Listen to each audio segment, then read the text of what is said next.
Hey, welcome back to Policing Matters on policeone.com. I'm your host, Jim Dudley, and we are filming from Grapevine, Texas at the Motorola Solutions Premier Technology User Conference Summit 2025. Well, more than 500 public safety agencies across the nation have gathered at this year's summit for an in-depth technology discussion, demonstrations, and training.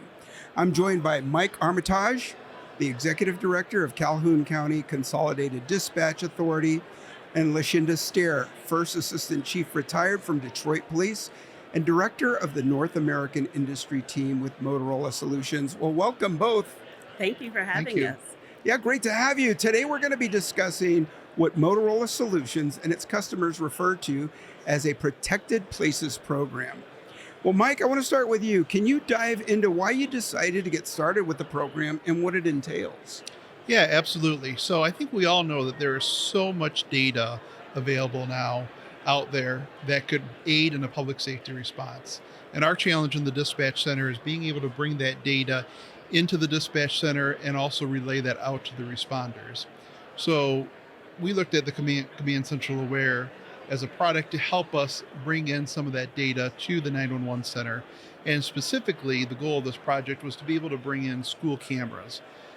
There's always been a desire to have school cameras in the dispatch center to be able to provide us more information in an emergency, get those eyes on the scene. But the challenge has been being able to tap into that. So not having, we have multiple school districts in the county, not having to VPN or log into every school camera system, because honestly, in an emergency, that's just not realistic. Our dispatchers, our telecommunicators are not going to have the time to be able to have these passwords and go through those steps to get access to that data. So what this solution has done for us is brought it all onto one platform. And in addition to the school cameras, it brings in emergency alerts from Rave Alert. It brings in information from our CAD system, even live stream Battle Creek Police's body cams and in-car cams. So now, in one spot, our dispatchers have that critical information to be able to help the responders when they're going to a scene of an emergency, no matter how large or small that emergency may be. Yeah, and I mean, in the small segment that might happen, what do you ultimately hope to achieve with the program? We ultimately want to achieve a better and quicker response. If there's an emergency, whether it be a medical emergency or all the way up to something more significant, being able to equip first responders before they get on the scene of what they're walking into so that they're prepared and we can get the resources to the right place at the right time. Yeah, and Chief Stair, you've had experience in Detroit with the system. Tell us your experience. Absolutely. So in 2016, with the support of the mayor and the chief at the time, we developed the program Project Greenlight Detroit. That program started January 2016, as noted, with only 8 gas stations across the city of Detroit. What we found in looking at the crime stats was that half of the violent crime actually occurred at or 500 feet from a gas station. And so to get volunteers to live stream their video footage inside of the real-time crime center that was built was absolutely incredible. At the same time, what we talked about, what we wanted to happen was, one, to revitalize the growth of businesses in a community, certainly improve public safety, and then also with that to deter, to identify, and solve crime. Nice. So, building buy-in for the project. I know agencies are quick to grab it. Who else did you have to convince? Oh, so many of the community stakeholders, right? From clergy to community groups. But one really important stakeholder was the media that many folks don't think about. Because with that relationship with the media, we were able to broadcast many of the wins that we had to get the community buy-in. So they believed it. And additionally, bringing the community into the Real-Time Crime Center and with them to understand that the Real-Time Crime Center was their Real-Time Crime Center. Like Sir Robert Peel, the father of modern policing, the police are the public and the public are the police. That was what we were really pushing, and I believe that had a lot to do with the successes.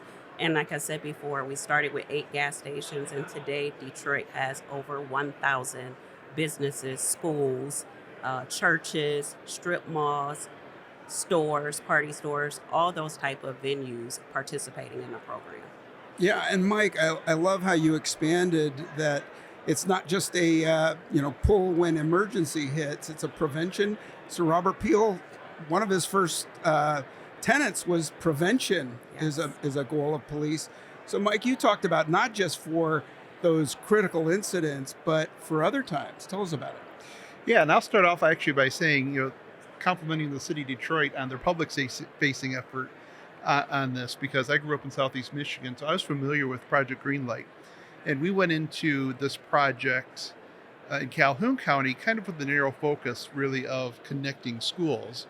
And then as we got into it, there was like an aha moment for me. I'm like, oh wait, this is Project Greenlight, right? It's the same concept that we're looking to achieve. And, as I mentioned, the first goal really is to get those school connections to be able to get, by next school year, all 54 schools within our county live streaming video. And that has been a tremendous partnership with the school districts and with the public safety agencies. For us, we have the City of Battle Creek Police, which is their own entity, the Sheriff's Department, Calhoun County Sheriff's Department, which is their own entity, and the dispatch center's their own entity as well in Calhoun County. So there's the collaboration going on at that level, but then especially with the schools when it's, there's a lot of privacy concerns and being able to mitigate that through technology. We have some really good solutions, I think, through advances in the technology to be able to address those privacy concerns. And now our next steps, once we get these school districts on board, we're looking at, in partnership with Battle Creek's Real-Time Crime Center, being able to expand it into the private businesses. We have private businesses that want to be able to share that data, that video feed, for both that prevention aspect and that response aspect. Yeah, that's great. I mean, breaking out of the silo approach, the way we've always done it, to, in Calhoun County, a regional approach. And how'd that work in Detroit? Well, for us, everyone, for Detroit, period, it's just a different type of city. Let me just say that. And I'm really proud of what Detroit has been able to do as it relates to public safety, but building public trust was the key.